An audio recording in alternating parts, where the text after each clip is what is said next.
महाराष्ट्र और उत्तर प्रदेश को कोरोना के खिलाफ लड़ाई में और ताकत मिलने वाली है। साथियों, दिल्ली एनसीआर, मुंबई और कोलकाता आर्थिक गतिविधियों के भी बड़े सेंटर हैं। यहां देश के लाखों युवा अपने कैरियर को, अपने सपनों को पूरा करने आते हैं। अब तीनों जगह टेस्ट की जो उपलब्ध कैपेसिटी है उसमें 10,000 टेस्ट की कैपेसिटी और जुड़ने जा रही है। अब इन शहरों में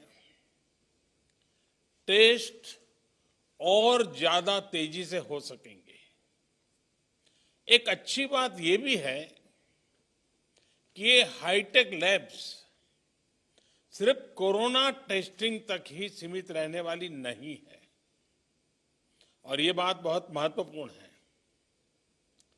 भविष्य में हेपेटाइटिस बी और सी, HIV, डेंगू सहित अनेक बीमारियों की टेस्टिंग के लिए भी इन लैब्स में सुविधा उपलब्ध कराई जाएगी। ऐसी व्यवस्थाएं तैयार करने के लिए Indian council of medical research ICMR और उससे जुड़े दूसरी संस्थाओं से सभी साथियों को भी मैं बहुत बहुत बधाई देता हूं। साथियों, देश में जिस तरह सही समय पर सही फैसले लिए गए, आज उसी का परिणाम है कि भारत अन्य देशों के मुकाबले काफी संभली हुई स्थिति में है। आज हमारे देश में कोरोना से होने वाली मृत्यु बड़े बड़े देशों के मुकाबले काफी कम है। वहीं हमारे यहां रिकवरी रेट अन्य देशों के मुकाबले बहुत ज्यादा है और दिनों दिन सुधार भी हो रहा है। आज भारत में कोरोना संक्रमित होने के बाद ठीक होने वालों की संख्या करीब करीब 10 लाख पहुंचने वाली है। साथियों, कोरोना के खिलाफ इस बड़ी और लंबी लड़ाई के लिए सबसे महत्वपूर्ण था कि देश में तेजी के साथ कोरोना स्पेसिफिक हेल्थ इंफ्रास्ट्रक्चर का निर्माण हो। इसी वजह से बहुत शुरुआत में ही केंद्र सरकार ने 15,000 करोड़ रुपए के पैकेज का ऐलान कर दिया था। आइसोलेशन सेंटर हो, कोविड स्पेशल हॉस्पिटल हो, टेस्टिंग, ट्रेसिंग और ट्रैकिंग से जुड़ा नेटवर्क हो, भारत ने बहुत ही तेज गति से अपनी क्षमताओं का विस्तार किया। आज भारत में 11,000 से ज्यादा कोविड फैसिलिटीज हैं, 11 लाख से ज्यादा आइसोलेशन बेड्स हैं। साथियों, जनवरी में हमारे पास कोरोना के टेस्ट के लिए जहां मात्र एक सेंटर था, आज करीब 1300 लैब्स पूरे देश में काम कर रही है। आज भारत में 5 लाख से ज्यादा टेस्ट हर रोज हो रहे हैं और आने वाले हफ्तों में इसको 10 लाख प्रतिदिन करने की कोशिश हो रही है। साथियों, कोरोना महामारी के दौरान हर कोई सिर्फ एक ही संकल्प के साथ जुटा है और वो संकल्प है एक एक भारतीय को बचाना है। इस संकल्प ने भारत को हैरतअंगेज परिणाम दिए हैं। विशेषकर पीपीई, मास्क और टेस्ट किट्स को लेकर भारत ने जो किया वो सचमुच में ये एक बहुत बड़ी सक्सेस स्टोरी है। एक समय भारत में एक भी पीपीई किट नहीं बनती थी। आज भारत दुनिया का दूसरा सबसे बड़ा पीपीई किट मैन्युफैक्चरर है। सिर्फ 6 महीना पहले देश में एक भी पीपीई किट मैन्युफैक्चर नहीं था। आज 1200 से ज्यादा मैन्युफैक्चरर हर रोज 5 लाख से ज्यादा पीपीई किट बना रहे हैं। एक समय भारत N95 मास्क भी बाहर से ही मंगवाता था। आज भारत में 3 लाख से ज्यादा N95 मास्क हर रोज बन रहे हैं। एक समय था जब भारत वेंटिलेटर्स के लिए भी दूसरे देशों पर निर्भर था।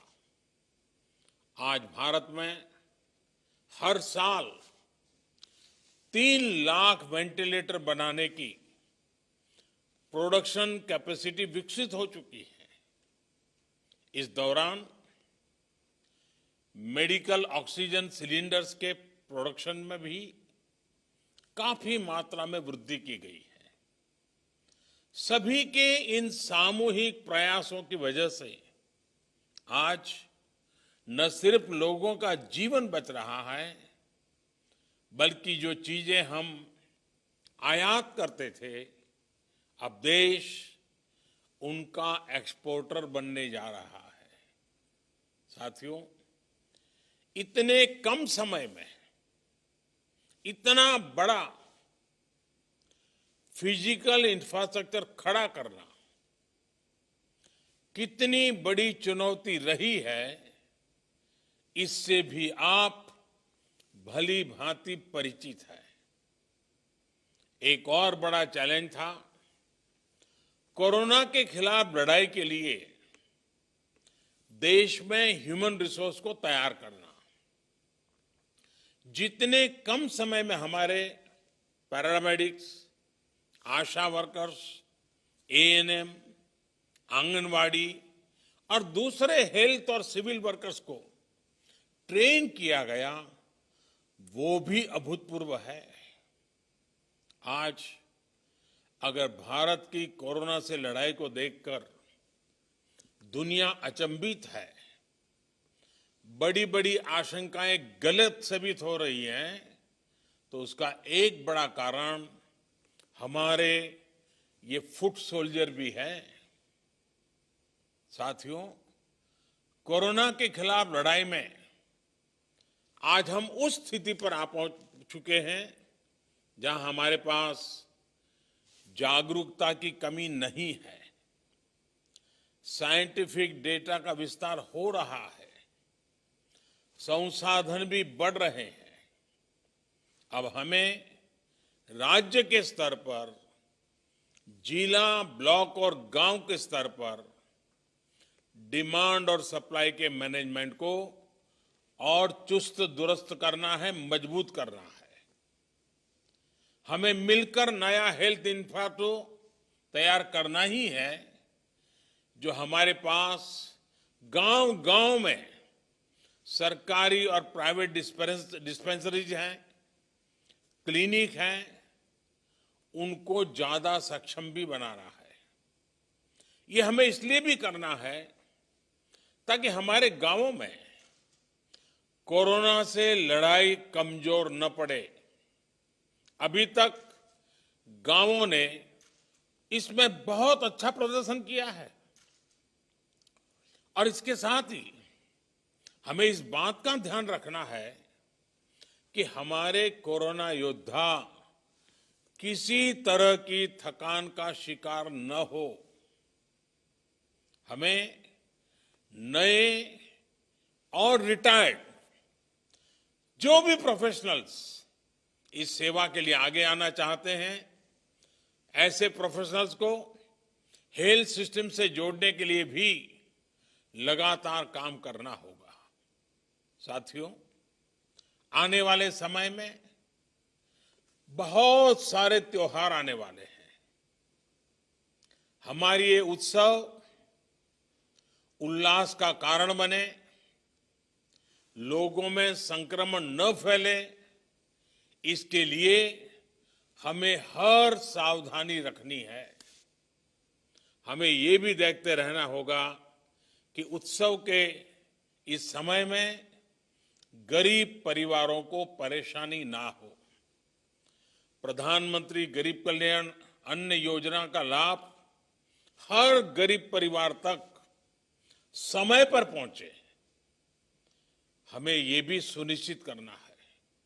साथियों, हमारे देश के टैलेंटेड वैज्ञानिक कोरोना वैक्सीन के लिए तेजी से काम कर रहे हैं, लेकिन जब तक कोई प्रभावी दवा या वैक्सीन नहीं बनती, तब तक मास्क, 2 गज की दूरी, हैंड सैनिटाइजेशन की हमारा एकमात्र विकल्प है, एक प्रकार से एकमात्र हथियार है। हमें खुद भी बचना है और घर में छोटी बड़ी आयु के सभी परिजनों को भी बचाना है। मुझे विश्वास है कि कोरोना के खिलाफ लड़ाई हम सभी मिलकर लड़ेंगे भी और जीतेंगे भी। एक बार फिर इन हाईटेक सुविधाओं के लिए बहुत बहुत बधाई देता हूं। आप सबका भी हृदय से बहुत बहुत आभार व्यक्त करता हूं।